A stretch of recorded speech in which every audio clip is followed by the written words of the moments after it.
ఏపీలో ప్రైవేటీకరణ ప్రమాదకర స్థాయికి చేరుకుంది. వైఎస్ జగన్ ప్రభుత్వం చేపట్టిన ప్రాజెక్టులను ప్రైవేట్ వ్యక్తులకు రాసివ్వడానికి కూటమి ప్రభుత్వం గ్రౌండ్ ప్రిపేర్ చేస్తుంది.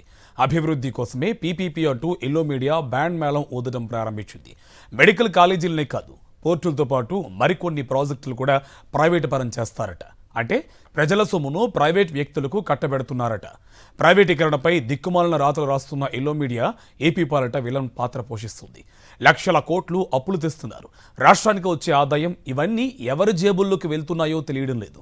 కూటమి పాలనలో అవినీతి ఎవరెస్టుని మించిపోయింది. చంద్రబాబు పాలన ఎలా ఉందంటే లాభాలు వస్తే ప్రైవేట్కు, నష్టాలు వస్తే ప్రభుత్వానికి అన్నట్టు ఎల్లో రూల్ ఉంది. బాబు పాలనంతా ఎల్లో మాయ అంటున్న సీనియర్ జర్నలిస్ట్ కేసర్ కామెంట్ చూద్దాం. ఆంధ్రప్రదేశ్లో ప్రైవేటీకరణ అన్నది ప్రమాదకర స్థాయికి చేరుతున్నట్లుగా కనిపిస్తోంది. గత వైఎస్ జగన్ ప్రభుత్వం చేపట్టిన వివిధ ప్రాజెక్టులను ప్రైవేటు వారికి రాసివ్వడానికి గ్రౌండ్ తయారవుతున్నట్లుంది. అందుకు ఎల్లో మీడియా ఈనాడు తన విషపూరిత రాతలతో ప్రజలను మోసం చేయడానికి కృషి చేస్తోంది. తెలుగుదేశం, జనసేన, బీజేపీ కూటమి ప్రభుత్వం తరపున ఈ మీడియానే భుజాన వేసుకుని ప్రైవేటీకరణే అన్నిటికీ తారక మంత్రమని మభ్యపెట్టే పనిలో పడింది. అందులో భాగంగా ఇటీవల అభివృద్ధి కోసమే పీపీపీ అంటూ వాస్తవాలను వక్రీకరించే కథనాలను ప్రచారంలోకి తెచ్చింది. ఆ స్టోరీల ప్రకారం కొన్ని విషయాలు వెల్లడవుతున్నాయి. గతంలో అప్పటి ముఖ్యమంత్రి వైఎస్ జగన్ హయాంలో ప్రభుత్వ పరంగా చేపట్టిన వైద్య కళాశాలనే కాదు, పోర్టులు తదితర ప్రాజెక్టులను కూడా కూటమి సర్కార్ ప్రైవేటు వారికి అప్పగిస్తుందట. సుమారు 1,15,000 కోట్ల రూపాయల విలువైన ప్రాజెక్టులను పీపీపీ కిందకి తీసుకొస్తారట. కేంద్రం ఇందుకు కొంత నిధి ఇస్తుందట. అలాగే రాష్ట్రం కూడా కేటాయిస్తుందట. కనుక అంతా బ్రహ్మాండమట. ఇదంతా చూస్తుంటే ఆంధ్రప్రదేశ్ ఫర్ సేల్ అన్న అభిప్రాయం కలగడం లేదు. నిజంగా ప్రజలకు సంపద సమకూరేలా విధానం ఉంటే మంచిదే. కానీ ఈ మొత్తం ప్రతిపాదనలు చూస్తుంటే ప్రభుత్వంలో కొంతమంది ప్రైవేటు వ్యక్తులు లేదా సంస్థలకు సంపద సమకూర్చబెట్టబోతున్నట్లుగా అనిపిస్తుంది. ప్రభుత్వ మెడికల్ కాలేజీల ప్రైవేటీకరణకు వ్యతిరేకంగా ఏపీలో ప్రజాభిప్రాయం బలంగా ఉన్న తరుణంలో దాన్ని డైవర్ట్ చేయడం కోసం ఈనాడు మీడియా తాపత్రయపడుతోంది. ఒడిశాలో బీజేపీ ప్రభుత్వమే కేంద్రం మంజూరు చేసిన వైద్య కాలేజీలను నిర్మిస్తోందన్న సమాచారం వచ్చింది. అలాగే ఛత్తీస్గఢ్లో సైతం ప్రభుత్వమే చేపడుతోంది. కానీ ఏపీలో ప్రభుత్వం అన్ని వస్తువులు సమకూర్చిన దాదాపు రెడీమేడ్గా ఉన్న కాలేజీలను ప్రైవేటు వారికి దారాదత్తం చేస్తారట. అంటే ప్రభుత్వం 5,000 కోట్లు కేటాయిస్తే సరిపోయేదానికి భవిష్యత్తులో సుమారు 50,000 కోట్ల విలువ కలిగిన ఆస్తిగా మారే అవకాశం ఉన్న సంపదను ప్రైవేటు వారికి అప్పగిస్తారన్నమాట. భూమి, భవనాలు, పరికరాలు అన్నీ సిద్ధమైన కాలేజీలకు టెండర్ పెట్టారు. ఇది ఈ ప్రభుత్వం సమర్థత అట. గతంలో ఆ కాలేజీలను నిర్మించడం వైసీపీ ప్రభుత్వ అసమర్థత అన్నట్లుగా ఈ మీడియా వ్యాఖ్యానాలు చేస్తోంది.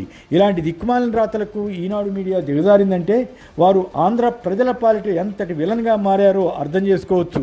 జగన్ ప్రభుత్వం 1,000 కోట్ల వ్యయించేసి పోర్టులు నిర్మించి ప్రజలకు సంపద సృష్టిస్తే అది అసమర్థత అన్న అభిప్రాయం కలిగేలా వీరు ప్రచారం చేస్తున్నారు. వాటన్నిటినీ అనాకి బేడాకి ప్రైవేటు వారికి అప్పగించడం సమర్థత అని వీరి ఉద్దేశం అన్నమాట. 5 ఏళ్ల వైకాపా ప్రభుత్వ అసమర్థ పాలనతో రాష్ట్రాన్ని మౌలిక వస్తువుల సమస్య వేధిస్తోందని ఈనాడు మీడియా నిస్సిగ్గుగా రాసింది. మెడికల్ కాలేజీలు, పోర్టులు, గ్రామాన సచివాలయాలు, రైతు భరోసా కేంద్రాలు, విలేజ్ క్లినిక్స్, నాడు నేడు కింద బడులు, ఆసుపత్రుల్లో అభివృద్ధి కార్యక్రమాలు, ఇలా ఎన్నో కార్యక్రమాలు చేపట్టి ప్రజలకు ఆస్తులు, మౌలిక వస్తువులు సమకూర్చితే దాన్ని అసమర్థత అన్నట్లుగా ఈనాడు చిత్రీకరించే యత్నం చేస్తోంది. రిషికొండపై 250 కోట్లతో మంచి భవనాలు నిర్మిస్తే అది సమర్థతగా వీరికి కనిపించడం లేదు. ఆ ఆస్తిని ప్రైవేటు వారికి అప్పగించడం సమర్థత అన్నమాట. కేంద్ర ప్రభుత్వం పీపీపీ కింద ప్రాజెక్టులు చేపట్టడానికి ప్రతిపాదనలు అడిగితే ఏపీ 1,15,000 కోట్ల విలువైన ప్రాజెక్టులను కోరిందట. అవన్నీ కొత్తవైతే అదో పద్ధతి. కానీ ఇప్పటికే ప్రభుత్వ పరంగా 1,000 కోట్ల వ్యయించేసిన మూలపేట పోర్టు, రామాయంపేట పోర్టు వంటివి కూడా ప్రైవేటు పరం చేసే జాబితాలో ఉన్నాయి. రామాయంపేటలో అయితే ఒక బెర్త్ దాదాపు పూర్తయిన తరుణంలో ప్రభుత్వం మారడంతో ప్రస్తుతం ఈనాడు మీడియా ప్రచారం చేస్తున్న సమర్థవంతమైన కూటమి ప్రభుత్వం దాన్ని నిలుపుదల చేసింది. తాడేపల్లిగూడెం, తుని, ఒంగోలు, నాగార్జునసాగర్, కుప్పం, అమరావతి వంటి ఎయిర్పోర్ట్లు ప్రైవేటు వారి భాగస్వామ్యంతో కలిసి చేయాలన్న ప్రతిపాదన ఉందట. ఇప్పటికే ఓరవకల్ వద్ద ఒక ఎయిర్పోర్ట్ నిర్మించారు. కానీ అక్కడికి విమానాలే రావడం లేదు. మరి ఇప్పుడు ఈ చిన్న పట్టణాలకు ఎవరు వస్తారో తెలియదు. విజయవాడ, విశాఖ వంటి ఎయిర్పోర్ట్లే నష్టాల్లో ఉన్నాయి. ఒకవేళ నిజంగానే ప్రైవేటు వ్యక్తులు ఎవరైనా ముందుకు వస్తే అది కేవలం ప్రభుత్వం ఇచ్చే రాయితీలు, బ్యాంకుల రుణాలకు ఆశపడి వస్తారేమో. ఆ తర్వాత బ్యాంకు రుణాలను ఎగవేసినా అడిగేవారు ఉంటారా అన్నది సందేహం. దేశంలో ఎన్ని లక్షల కోట్ల రూపాయల బ్యాంకు రుణాలను కేంద్రం మాఫీ చేసిందో అందరికీ తెలిసిందే. తెలుగుదేశం బీజేపీకి చెందిన కొందరు ప్రముఖులు వందల కోట్ల రూపాయల బ్యాంకు రుణాలను ఎగవేసి హ్యాపీగా పదవుల్లో ఉంటున్నారు కదా. ఈ ప్రైవేటీకరణ ప్రతిపాదనలు అమలైతే ఆ జాబితాలోకి మరికొంతమంది వచ్చి చేరవచ్చేమో. వీటితో పాటు అప్పర్ సీలేరులోని తాగునీటి సరఫరా ప్రాజెక్టు, డొంకరాయి నీటి సరఫరా పథకం ప్రైవేటు వారికి అప్పగిస్తారట. వారు ఈ స్కీమును అమలు చేసి డబ్బులు తిరిగి రాబట్టడం కోసం ఎంత వసూలు చేస్తారో తెలియదు.